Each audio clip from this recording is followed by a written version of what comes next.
Coucou, c'est Cathy, bienvenue dans le podcast Papillon en Lumière, un lieu de partage, d'échange et d'inspiration. Ici, nous allons parler de bien-être dans sa globalité, que ce soit pour ton corps, ton esprit ou ton âme.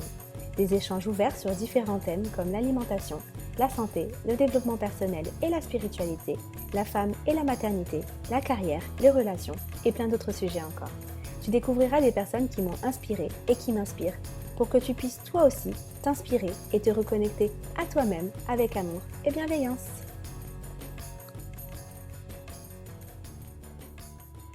Hello, coucou. Alors, je suis ravie de te retrouver pour un nouvel épisode du podcast. Aujourd'hui, j'échange avec Charlotte, donc toujours une conversation spontanée et complètement authentique sur la confiance en soi, l'amour et les peurs. À travers cet épisode, tu découvriras Charlotte, son histoire et ses conseils, et puis tu connaîtras encore un petit peu plus de moi. Alors j'espère que l'épisode t'aidera et t'inspirera. Je vais laisser Charlotte se présenter, donc présenter son parcours et son histoire. Alors du coup, moi je m'appelle Charlotte. Je suis la créatrice de la page Grandir ensemble, qui est une page qui parle un peu de spiritualité, de sophrologie, où je fais des petits tirages de cartes de temps en temps. Je trouve ça assez sympa.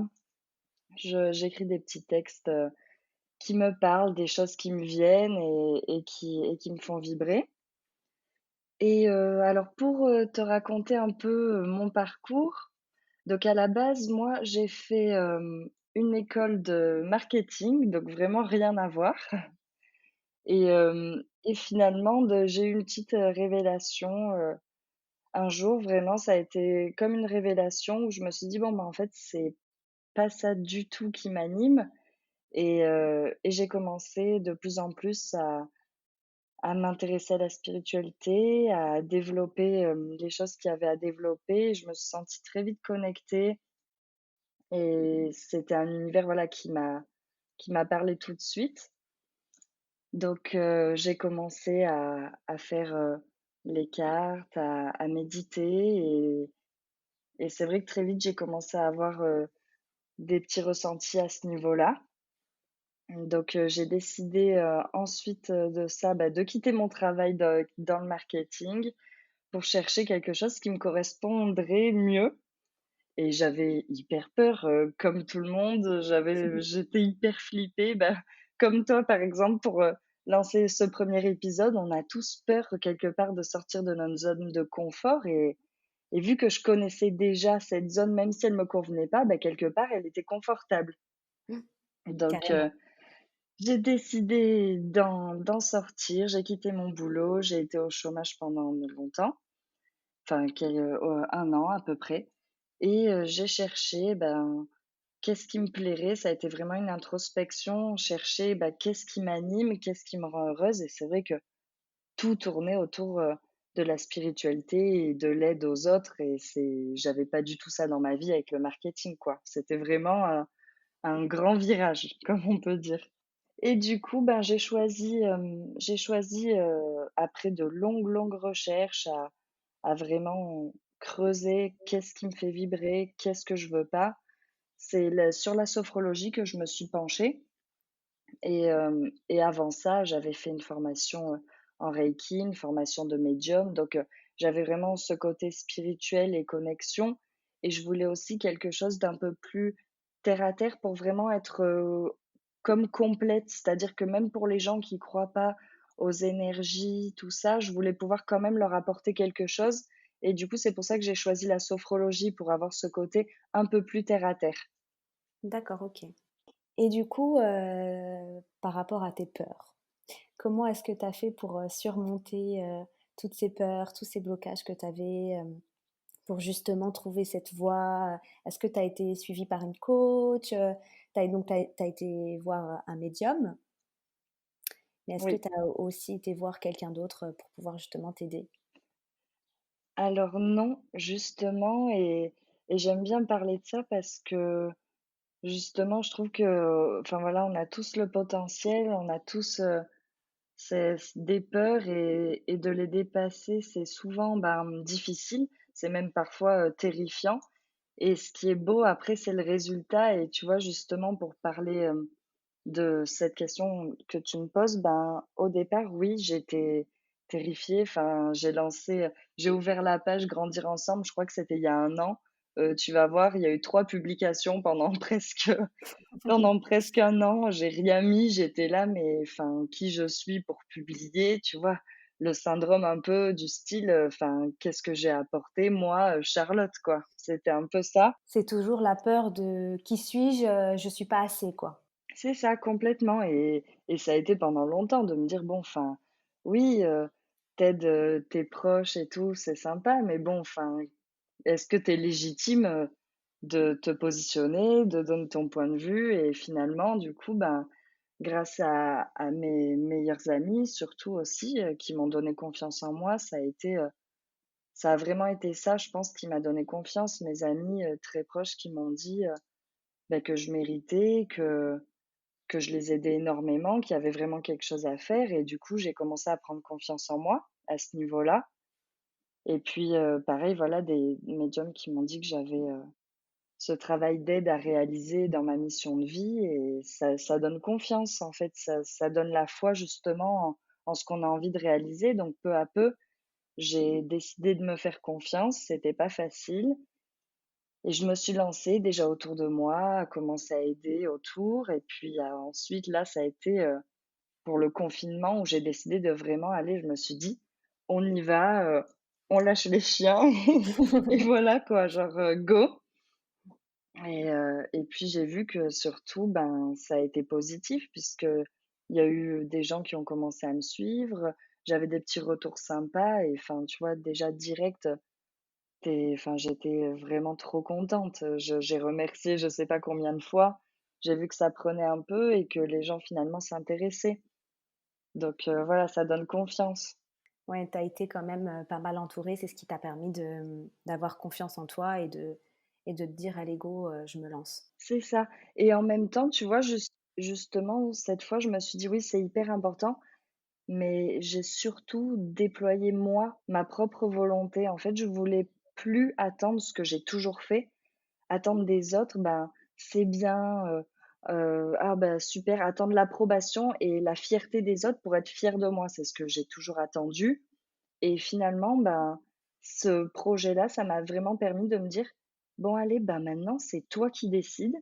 Maintenant tu es grande, c'est toi ce que tu fais, si tu le ressens, si tu trouves que c'est bien, bah, alors c'est bien et même si autour de toi et ben, peu importe qui ne te renvoie pas l'image que tu attends de cette fierté, de cet encouragement, et qui n'arrive pas finalement et ben c'est pas grave. Si toi ça te va, c'est cool, quoi. C'était vraiment ce que je me suis dit et c'est une libération franchement d'essayer de ne plus attendre des autres et de se donner soi-même. Ouais, c'est exactement ça. Souvent, on attend en fait, l'approbation des autres, que les gens nous disent: «Non mais c'est bien, tu peux le faire, c'est fait pour toi», alors qu'en fait cette réponse on l'a à l'intérieur de nous. Mais c'est exact, je pense exactement comme toi, c'est clair. Après ça fait toujours un petit peu, du bien d'être Ah rassuré. ouais. Ah bah, c'est clair, on est quand même on est quand même des êtres humains. Non, mais carrément, ça fait toujours plaisir, les encouragements, parce que finalement, c'est de l'amour, quoi, enfin, quand on est encouragé, c'est la bienveillance, c'est l'amour, c'est la compassion et il y a rien de plus beau. Enfin, ça, je suis d'accord. Mmh. C'est que comme je disais, on voit souvent, on attend des autres, en fait, pour s'aimer. C'est ce que j'ai remarqué de mon expérience, c'est que on attend d'être félicité, comme on disait, là, à l'instant. On attend, la fierté de nos parents déjà en premier, des petits, en fait. C'est ça, c'est qu'on attend toujours la fierté, l'approbation, le regard et en fait, ce que j'ai pu remarquer ces derniers temps, c'est que ce regard-là est le plus important pour, même une vie équilibrée et pour être heureux et même pour pouvoir aimer correctement à notre tour, c'est vraiment tout d'abord de s'aimer soi-même et s'aimer soi-même, pas juste en se tolérant, c'est vraiment s'aimer et accepter, et s'accepter, sans condition, quoi. C'est ça, je pense, qui est c'est un travail, vraiment, c'est un travail, ça, c'est clair. C'est un chemin vers soi, quoi, je dirais, parce que c'est un chemin de découverte Parce que finalement, on croit, se connaître juste, mais finalement, passer du temps seul, vraiment avec soi-même, à se découvrir, je pense que c'est assez rare et se connaître soi-même, je pense qu'on se connaît v ça doit être très rare de se connaître entièrement, vraiment et parfaitement. Oui et puis on change aussi donc on change, on évolue, Voilà, c'est ça. voilà, c'est la vie, c'est une école, c'est un voyage, tu apprends tous les jours et jusqu'à la fin, en fait, on va en apprendre sur nous donc jamais on pourra se dire, «C'est bon, moi, je me connais parfaitement», quoi. On en apprend toujours. Oui, tu as raison, puisqu'on est en constante évolution, Oui, puis, nos envies changent, nos besoins changent, nos centres d'intérêt changent donc tu apprends à découvrir des parts de toi, en fait, que tu ne connaissais pas. Par exemple, tu peux maintenant, au jour d'aujourd'hui, aimer peindre alors qu'il y a quelques années en arrière, c'était vraiment pas quelque chose qui t'intéressait. complètement et c'est ça, je trouve, qui est beau de se redécouvrir. Ouais. C'est exactement ça. Je pense que vraiment cet amour, voilà, avant de l'attendre, des autres et ce qui peut du coup, créer de la dépendance affective. Je pense que s'il y a dépendance affective dans tous les cas, c'est que à la base, il y a pas assez d'amour pour soi-même. Parce que du coup, on s'accroche à l'amour de l'autre, on s'attend, on a des attentes en permanence et évidemment, la personne n'est pas dans notre tête. La personne, elle aussi, elle a à s'occuper d'elle, elle a sa vie et puis, la dépendance dans tous les cas, c'est jamais bon. Il vaut mieux d'abord se donner cet amour-là soi-même, s'aimer suffisamment, même avec ses défauts, voilà, s'accepter en fait pour justement, ensuite pouvoir aimer réellement et pleinement quelqu'un sans condition. C'est voilà, c'est ce que je pense un peu sur ce sujet. Comment faire ce travail de s'aimer et s'accepter? Alors, je vais donner, moi ce qui a marché pour moi, c'est justement de déjà en premier d'accepter de passer du temps seul et d'apprendre à aimer ça.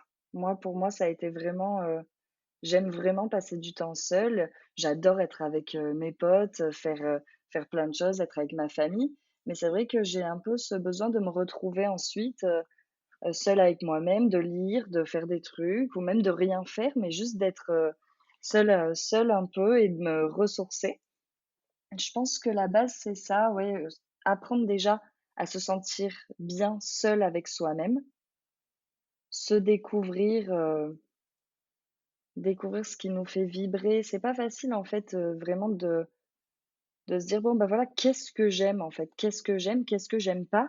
et puis justement apprendre à respecter ses limites, apprendre à accepter, les erreurs qu'on a pu faire et à se pardonner parce que voilà, c'est on fait tous des erreurs et il faut pas se blâmer. Faut plutôt essayer de comprendre pourquoi on les a faites et puis surtout, voilà, passer à autre chose puisqu'il faut vivre dans le moment présent, ne pas rester focalisé sur des blessures du passé et quand je dis se pardonner, ça peut être se pardonner à soi, mais aussi, aux choses qui nous retiennent en arrière, des blessures, qui ont fait qu'aujourd'hui, on se sent un peu handicapé ou on se sent, pas pleinement soi ou aux pleines capacités qu'on pourrait avoir. Je pense que c'est ça, c'est couper et accepter. C'est pas oublier, c'est juste accepter que ça a été et que maintenant, ça n'est plus, même si, on n'oublie pas. Je pense que C'est ça, ça, c'est vraiment le travail, ouais, d'acceptation. c'est ça et parfois le fait d'y repenser, de repenser à nos blessures ou à nos erreurs, on ne sait pas si en fait c'est parce qu'on n'a pas pardonné, parce qu'on est encore dans le passé ou juste parce que bon, bah, voilà, là, j'y ai pensé parce que elle est là, c'est une blessure, mais est-ce que Mmh. c'est parce que j'ai pas encore accepté? Oui, voilà, c'est en fait, on peut se poser, plusieurs questions et je pense que la réponse, justement, elle vient dans le fait d'aller chercher en soi, tout simplement.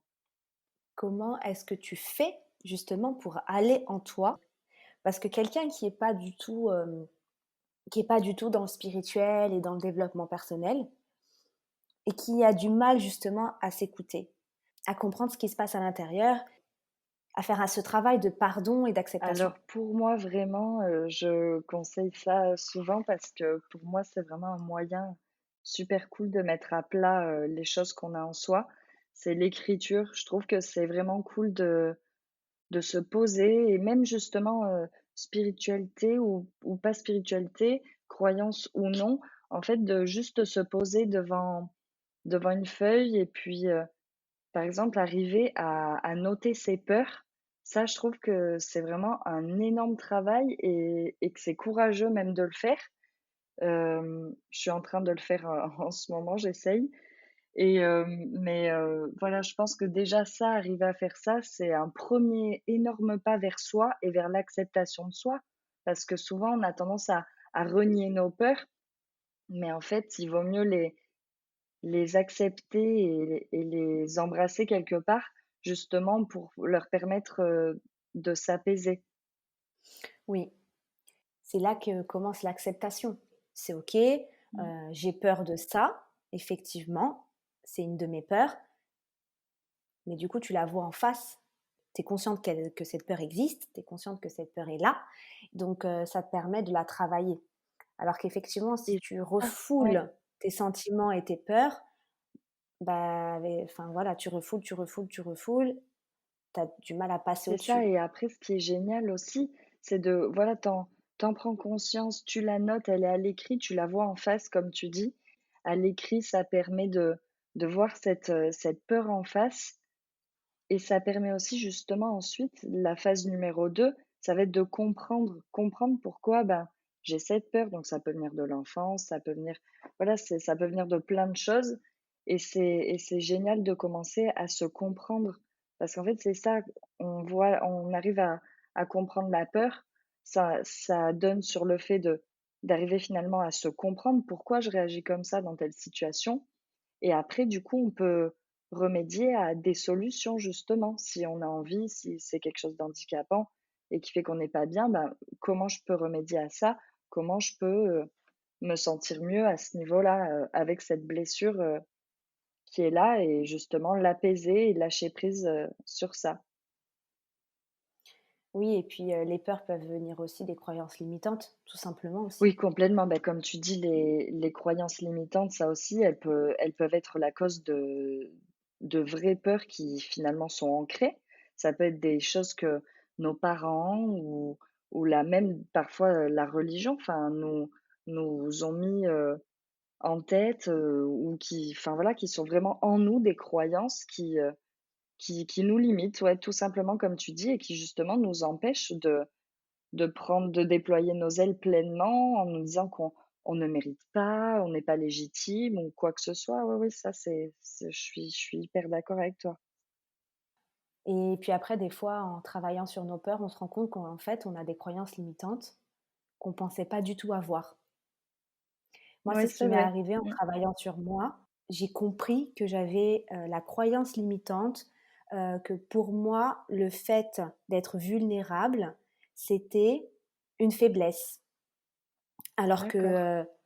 alors qu'en discutant avec toi, je t'aurais dit: «Mais pas du tout! Pour moi, être Oui, vulnérable, c'est pas du tout une faiblesse, au contraire, c'est une force». Pour moi, bah, pleurer et être vulnérable, c'était une faiblesse, c'était ne pas être fort, parce qu'on m'a toujours demandé d'être c'est forte. ça et en plus même tu as vu que là le f ben, justement pleurer, c'est finalement pas être, vulnérable, c'est juste être, sensible et écouter ses émotions, quoi. C'est ça, hein? Et puis, ça fait du bien, en fait et être vrai, c'est être authentique, c'est être, qui tu es et ça évite enfin, moi, il y a des moments où j'avais des boules au ventre et où, j'étais tout le temps forte, non, enfin, il faut que je sois forte parce que, on m'a dit qu'il fallait être forte et hem Ouais, c'est ça. Mmh. et en fait, du coup, tu es pas authentique, tu es pas toi parce que tu oses même pas dire vraiment ce que tu ressens parce que tu as peur d'être jugée et tu te dis: «J'ai peut-être pas le droit de penser Ouais, ça». c'est du coup, tu t'en viens à renier tes propres émotions. C'est exactement ça, c'est exactement ça. Donc tu renies tes propres émotions et en fait, tu te renies toi Complètement. et c'est là qu'après tu perds confiance en toi et que tu finis par ne plus savoir vraiment, qui tu Et es. toi, du coup, tu as réussi à faire justement ce travail-là de d'accepter cette part sensible, de toi et qui est hyper positive du coup? Ah oui, carrément! Maintenant, je crois que alors maintenant, si j'ai envie de pleurer, je pleure parce que j'avais cette pudeur de ne pas montrer qui j'étais, en fait. C'est comme si j'avais pas le droit de montrer qui j'étais parce que si je montrais qui j'étais vraiment, bah, je serais peut-être pas aimée parce que, Eh oui, dans mon éducation, ça a été aussi beaucoup, faut faire attention au regard des gens. Et à force de faire attention au regard des eh gens, oui. et bah, tu peux pas te comporter de cette manière parce que qu'est-ce que vont dire les gens? Alors que toi, pour toi, le fait de te comporter de cette façon, il y a rien de mal. Et puis en soi, c'est toi. Et Oui, c'est ça. et en fait, bah, faut être forte, il faut faire attention au regard des gens. Ça a fini par, me forger une carapace. Eh oui. Puis après, bah, la vie te met des situations, face à toi pour justement que tu puisses travailler, sur toi. Donc, donc après avec tout ça, ça m'a vraiment permis de comprendre d'où venaient ces peurs, d'où venaient ces croyances limitantes. Et en fait, maintenant que je sais que j'ai cette croyance limitante-là, quand je sens que je suis en train de faire une résistance, alors je me dis: Ah oui, «OK». c'est ça. Du coup, tu t'en rends compte? Du coup, je me rends compte parce que je suis au courant, parce que je sais qu'elle est là. Mais quand je savais pas du tout qu'elle était là, pour moi, j'étais bah, il y avait pas de problème, en fait. C'est juste que, voilà, je suis quelqu'un de forte, c'est mon caractère et point. Alors qu'en Oui, fait, voilà. non, c'était pas moi, c'était une carapace, c'était mon ego, en fait. C'était mon ego qui était là pour me protéger. Il me protégeait parce que j'avais cette croyance limitante. Exactement. Bah, justement, là, c'est un bel exemple, justement d'acceptation, de ces peurs, de la prise de conscience de cette peur et puis de la régler parce que du coup, c'est trop bien que maintenant que tu en as pris conscience, du coup, tu fais plus attention et tu t'en es libéré. C'est exactement ça. Faut être conscient que oui, pleurer, c'est pas être faible. Au contraire, le fait de pleurer, c'est une force parce que c'est la force d'accepter cette émotion qui est à l'intérieur de toi, d'accepter cette tristesse ou d'accepter de libérer une blessure. Exactement, je suis d'accord. C'est vrai que l'acceptation, c'est un long travail d'accepter de voir nos peurs, d'accepter de voir nos croyances limitantes et, et surtout d'accepter qu'on a ces croyances limitantes.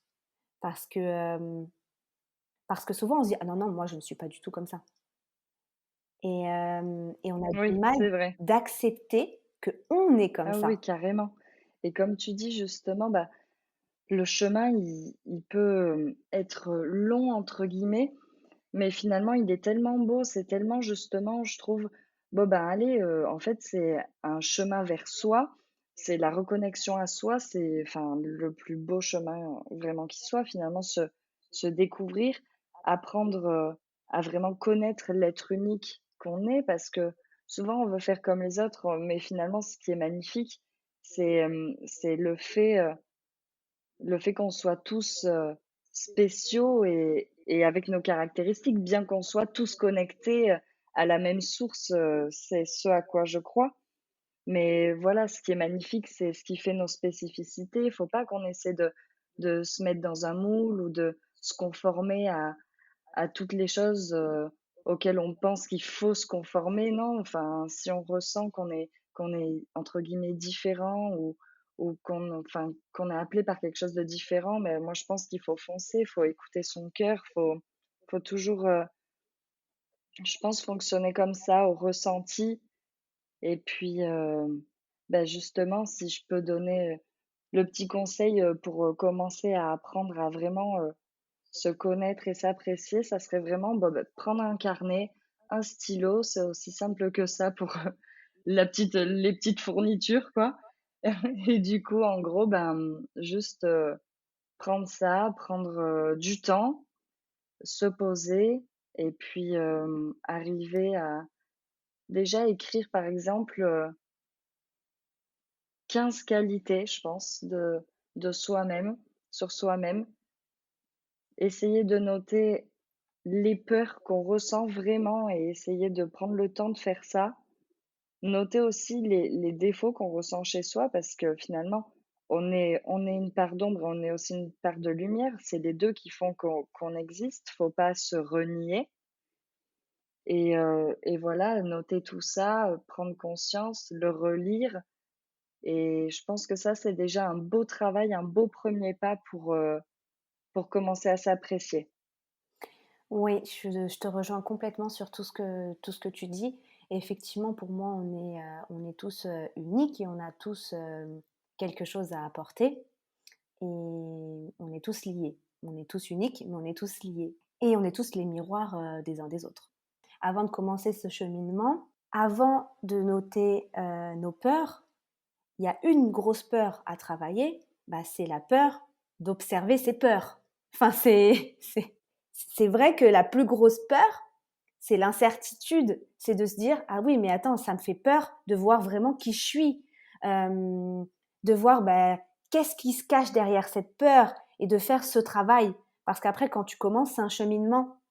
Et, euh, et c'est vrai que Exactement. souvent, on a peur de ça. On se dit, oh là là, j'ai peur de ce que je vais découvrir. Ouais et je pense, tu vois, que justement, c'est, en gros, un travail, il faut pas se dire: «C'est obligatoire», genre, je dois passer par là, pour me reconnecter à moi-même». C'est quand tu le sentiras et justement, si c'est pour les personnes qui écoutent, c'est vraiment quand tu le sens, tu le fais, mais il y a pas d'obligation, justement, sinon, finalement, ça serait une autre peur de pas faire ça, donc Ne du pas être finalement, à ça la serait hauteur. le serpent qui se mord la queue.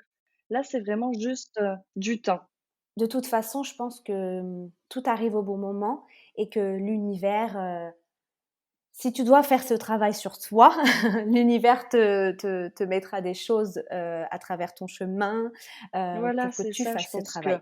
chaque personne en ressentira le besoin au moment où il le faudra, où elle en aura besoin pour passer une autre étape, pour apprendre à s'aimer. Et ouais, je pense que c'est une question de temps et de synchronicité. C'est ça. Je pense aussi, c'est exactement ça. C'est de toute façon, on avance tous de différentes manières. Oui, exactement. C'est d'où l'importance de s'écouter, de comme tu disais, d'écrire. C'est vrai que c'est bien déjà des fois juste de commencer par là, en fait, juste même de méditer juste 5 minutes ou juste respirer 5 minutes par jour. Ça te permet déjà d'écouter ce que tu ressens. Ouais, ça c'est clair. Je pense qu'on ne s'écoute pas assez. On ne prend pas juste le temps d'écouter ce qu'on ressent à l'intérieur de nous. Même Mmh. quand on est triste, on ne prend pas le temps d'écouter vraiment l'émotion qui est à l'intérieur de nous. Mais derrière cette peur, il y a de la tristesse, mais peut-être pas que de la tristesse.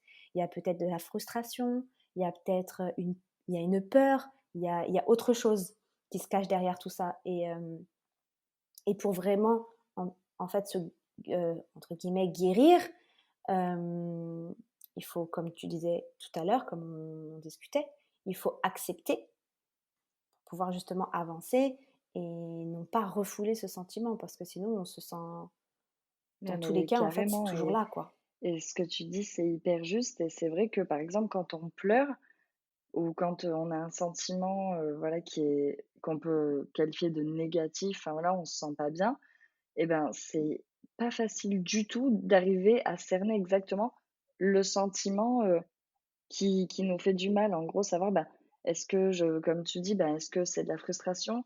Est-ce que c'est parce que, j'ai peur? Est-ce que c'est de la colère? Est-ce que c'est de l'anxiété? Genre, c'est difficile et d'arriver à vraiment mettre une émotion sur, heu la tristesse, en fait et ça, justement, je trouve aussi que c'est, bah, un travail à arriver justement, en fait, se connaître, bah, justement, ah d'accord, je pleure, ben, quelle émotion là, quelle est l'émotion finalement que je ressens actuellement? Pourquoi je pleure? Et finalement ça sert aussi à mieux se connaître. C'est exactement ça. Parce que, enfin moi en tout cas, ce que j'ai pu vivre, c'est que je me suis vue faire des crises de panique que j'avais jamais fait. Enfin, je suis quelqu'un Ouais. d'anxieuse, mais pas au point de faire des crises de panique, j'en avais jamais faites. C'est là, à partir de là, que j'ai compris qu'en fait, bah, je faisais de la résistance. Je ne voulais pas voir ce qui se passait à l'intérieur de moi. Eh oui. C'est là que tu comprends. Ok, donc j'ai fait cette crise de panique. Pourquoi? Parce que je résiste. OK, tu résistes, pourquoi? Bah, parce que tu as peur. Mmh. Tu as peur de quoi? Oui, tu as raison, c'est ça, en fait. C'est un effet domino, en fait, c'est une question qui en induit une autre, c'est exactement ça. Je suis totalement d'accord avec ce que tu dis. C'est vrai que c'est pas facile, mais c'est un beau au final, c'est un beau travail et il y a parfois où je me suis dit, je sais pas toi, mais je me suis dit: «Non mais c'est bon, j'en ai marre de travailler sur moi. De toute façon, là c'est bon, je travaille sur cette peur et après il y en aura encore une autre et il y a toujours une autre et c'est bon, j'en ai marre, j'ai envie de lâcher prise, laissez-moi tranquille». Ouais. Oui, non, mais complètement. Des fois, on a l'impression que qu'on va pas s'en sortir, mais finalement, si, enfin, franchement, faut garder confiance. Et en fait, quand c'est comme ça, je me Ouais, dis: «OK, bah là, si tu en as pas envie et bah, c'est OK». oui. Mais c'est OK en fait. C'est ne pas aussi se mettre la pression de, bon, dès que j'ai commencé, maintenant il faut vraiment que je dois être irréprochable. Non, on n'est pas irréprochable. C'est pas parce que tu sais que cette peur elle est là et cette croyance elle est là, que tu dois toujours être, nickel chrome et que tu tu pas le droit à l'erreur quoi. Non. Enfin, on a aussi le Non, droit mais ça, oui, oui, de tu complètement raison. ouais, parce que des fois on se met la pression, hein, par rapport à ça, de se dire, non, non. Je sais que, par exemple, moi, je sais que je suis contrôlante. Ah non, non, mais là, j'ai été contrôlante. Attends, je peux pas dire ça parce qu'il va penser que je suis contrôlante ou elle va penser que je la Ouais. contrôle. Et en fait, du coup, tu as l'impression de plus du tout, d'être toujours dans le contrôle, en fait. Parce que tu contrôles, tu contrôles pour ne pas être contrôlante. Et Beh, c'est ça et finalement, du coup, tu finis par, au final, faut vraiment trouver l'équilibre parce que, du coup, faut pas se renier non plus. c'est exactement ça. C'est le mot que je cherchais. Mmh. C'est l'équilibre. Tout est une question d'équilibre. Et de, je pense, par rapport à la relation que tu as avec toi, de t'écouter. Et les relations que tu as avec, que ce soit avec, avec ton conjoint, que ce soit relation amoureuse ou relation familiale ou relation amicale ou collègue, etc. Après, c'est la communication, l'écoute. Et comme tu dis, du coup, pour, justement avoir des bases de relations, saines, tu vois? Où justement, on n'est pas dans la supposition, on n'est pas dans l'attente sans rien dire, à espérer que l'autre comprenne ce qu'on a en tête. Enfin, tout ça, c'est finalement compliqué et ça mène souvent à être déçu.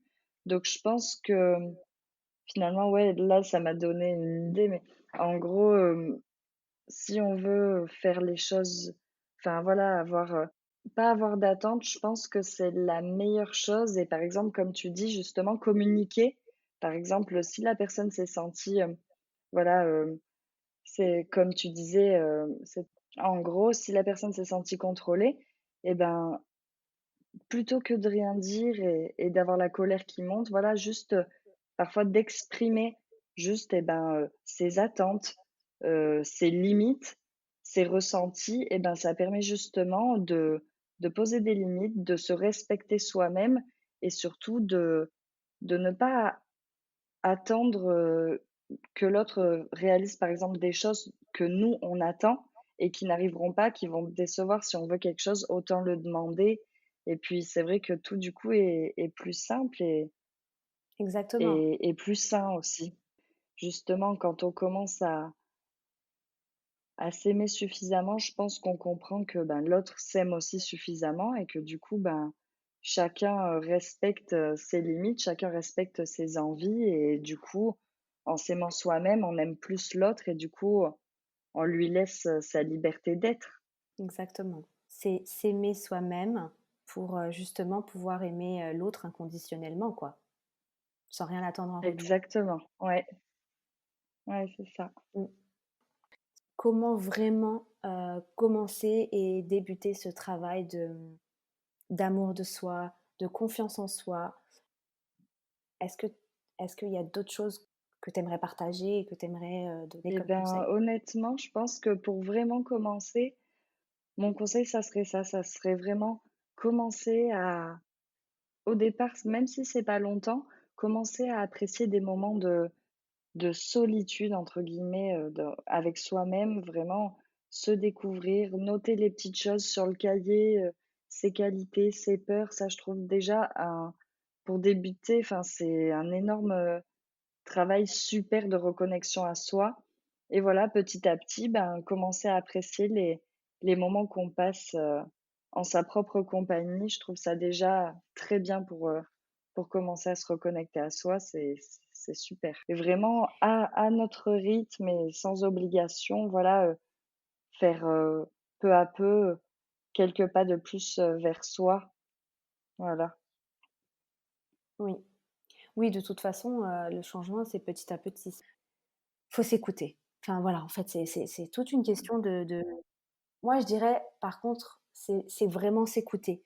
Parce que des fois, on se dit: «Ah non, mais j'en ai pas envie». Mais c'est pas qu'on en a pas envie, c'est juste qu'on s'est pas écouté et qu'on procrastine et qu'on préfère ne pas voir parce qu'on préfère, mettre un voile devant les yeux et devant nos sentiments, malgré qu'on sait que, telle ou telle chose pourrait nous faire du bien et puis, des fois on n'en fait juste pas une priorité, en Ouais, fait. carrément, oui, oui, c'est sûr et justement, comme tu dis, ben, je pense que, ouais, le conseil final, ça serait vraiment de dire, bah, il y a pas d'obligation et justement encore moins pour, se reconnecter à soi-même, il y a pas de règles, c'est vraiment faire, ben, comme vous le voulez, à votre rythme et comme vous le sentez et déjà, c'est juste un cadeau de fou que vous faites à vous-même à partir du moment où vous décidez justement de faire ce pas, vers vous, quoi. C'est ça, même si c'est que j 5 minutes, juste 5 minutes par jour où tu prends du temps juste pour respirer, pour écouter ta respiration. Que ça fait Ouais, c'est un ouais. bien fou et c'est super pour commencer. Juste 5 minutes, même en faisant la vaisselle, 5 minutes où tu ne fais que respirer et où tu lâches le mental et où tu lâches Ah prise, bah, quoi. carrément. Mmh. En tout cas, merci beaucoup, d'avoir accepté, de participer à cet épisode. Ça a permis vraiment de parler un petit peu plus de nous aussi. Tu vois, inconsciemment, on est aussi sorti de notre zone de confort.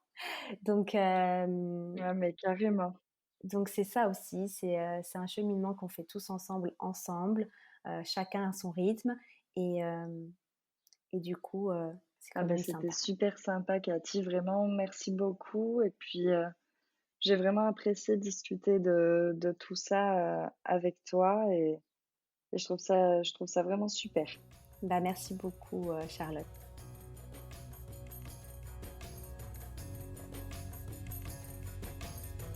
Merci de m'avoir écouté. J'espère que l'épisode t'a inspiré. Tu peux me retrouver sur Instagram, Papillon en Lumière. Partage-moi ton avis, ça me ferait vraiment plaisir de savoir ce que tu en as pensé. Je t'envoie beaucoup d'amour et de lumière. À bientôt au prochain épisode.